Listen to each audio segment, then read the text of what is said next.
Good morning everyone. So, papasin nyo, nasa highway ako. Nagbago ako ng place kasi alam mo naman kapag paulit-ulit, medyo nakakaramdam ka na ng pagkasawa. Iba talaga yung pakiramdam ng places kapag, 'di ba? Alam niyo yun, first time mo nakita, parang na ano ka, starstruck. You feel that kind of thing. So, dahil I think 2 months na akong nasa complex, I kind of feel a little bit of change. So, nandito naman tayo ngayon sa Plaza Linga. Hindi, no. This is the Pila Victoria, the Victoria Highway. Ang ganda rito, ang ganda ng view. Siguro dahil hindi pa ako masyadong babad sa lugar na to kapag nagja-jogging ako. So, malalaman natin. Ang nakakatakot lang dito kasi may mga nadaan na highway, so a little bit of tips if you want. Dapat pasugod sa'yo yung lakad mo. Pasugod kung papalapit sa'yo yung kotse, vehicles, dapat pasugod sa'yo. Parang magbubungguan kayo.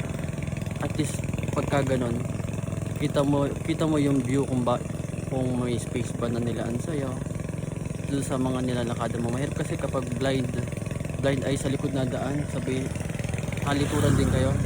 Hindi mo malalaman, lalo na kapag naka earphone ka, mamaya mabubunggo ka na, mahahagib ka na pala. So yun, mas maganda, mas safe yung ganitong paraan. 5 kilometers yung goal natin, so kilometers yung nagawa ko kasi akala ko ba naman 5 kilometers, yung pala 6 na. Hindi ko siya na, pero all goods pa rin. That's a good improvement. 2 days again, and I kind of a little bit appreciate this thing kasi ang ganda lang talaga. Iba talaga yung sunrise and sunset. Sabi nila 30 minutes of sunrise, 30 minutes of sunset, pero yung masilayang yung ganda nun, napakaganda.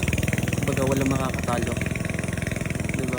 Iba yung mainit na, pero iba talaga yung feeling ng sunrise and sunset. So, yun, sarap na mabuhay kapag ganito. Ang ganda ng view dito. I think kung mag-explore ako, sana mas maganda pa yung makita nating joggingan. Dito lang naman din sa mga party side ng, diba, province namin, Laguna.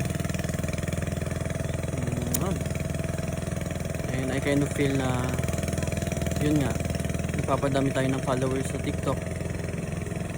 Hit natin yung goal, yung 100,000, pero we're gonna start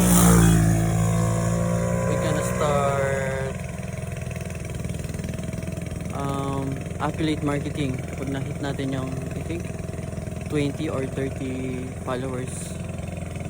And matagal ko na siyang gusto, pero parang ngayon lang sa akin binigay ng creator yung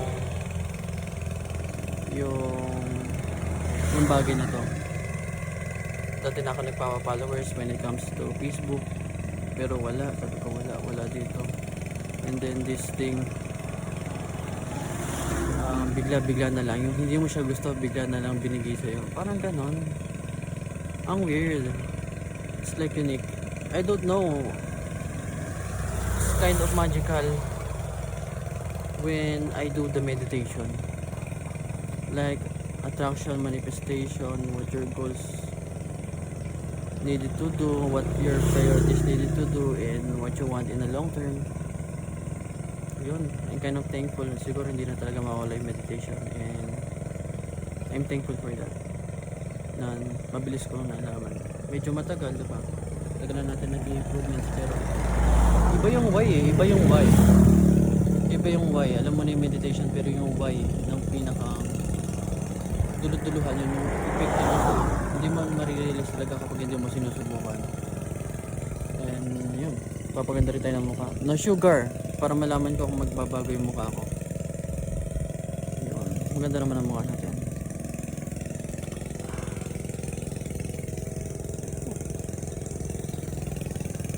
Okay, bukas ulit. Thank you.